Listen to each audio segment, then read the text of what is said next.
एक बार की बात है। एक छोटे से गांव में मोहन नाम का एक गरीब किसान अपनी पत्नी और बेटे विजय के साथ रहता था।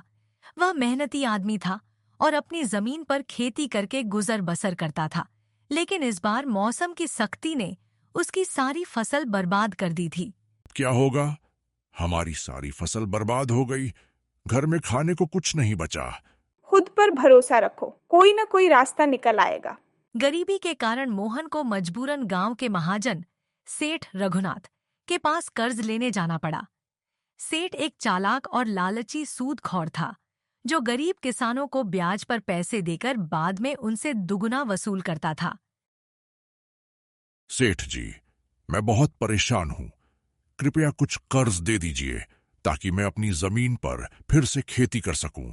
क्यों नहीं, मैं तुम्हें 10,000 रुपये दूंगा, मगर शर्त यह है कि तुम्हारी अगली फसल का 70% हिस्सा मेरा होगा। बाबूजी, ये सेठ बहुत लालची है। हमें कोई ना कोई तरीका निकालना होगा ताकि वो हमें और ज्यादा नुकसान न पहुंचा सके। कुछ महीनों के बाद जब फसल पककर तैयार हो गई, सेठ अपने मुलाजिमों के साथ आता है। अब ये सब मेरा है। मगर सेठ जी, वादा तो सिर्फ 70% का था। हाँ, मगर मैंने नहीं, तुमने कहा था। देखते ही देखते सेठ सारी फसल ले गया। विजय ने एक चालाकी भरी तरकीब सोची और सोचा, अब मैं सेठ को सुधार कर ही रहूंगा। उसने अगली फसल के लिए कर्ज लेते समय सेठ से कहा, सेठ जी, अगली बार मैं फिर कर्ज लूंगा, मगर शर्त यह है कि जमीन के ऊपर का हिस्सा आपका और नीचे का मेरा होगा।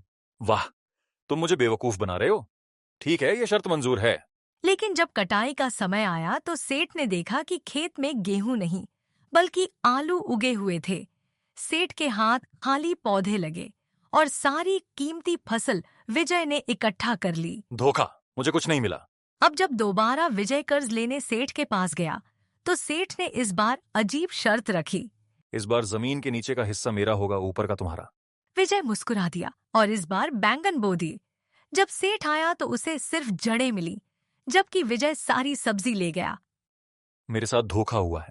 अब सेठ बहुत परेशान हो गया और जब विजय दोबारा उसके पास कर्ज लेने आया तो उसने कहा, अब जमीन के नीचे और ऊपर का हिस्सा मेरा होगा, बीच का तुम्हारा। विजय ने यह मौका भी हाथ से नहीं जाने दिया। इस बार उसने मकई बोई, जिसका सबसे कीमती हिस्सा बीच में होता है। सेठ के हाथ फिर से कुछ नहीं आया और विजय ने अपनी चतुराई से जीत हासिल कर ली। ये लड़का तो मुझसे भी ज्यादा चालाक निकला। विजय की इस समझदारी ने सेठ का दिल जीत लिया तो सेठ बेहद शर्मिंदा हुआ। उसने विजय से माफी मांगी। विजय, मैंने बहुत ज्यादती की है। मैं आगे से कभी किसी से सूद नहीं लूंगा, बल्कि लोगों की मदद करूंगा।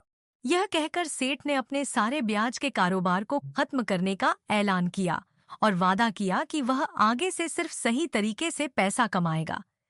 लोगों ने उसके इस फैसले की तारीफ की और इस तरह विजय की समझदारी ने न सिर्फ उसे इंसाफ दिलाया, बल्कि एक भटके हुए इंसान को भी सुधार दिया।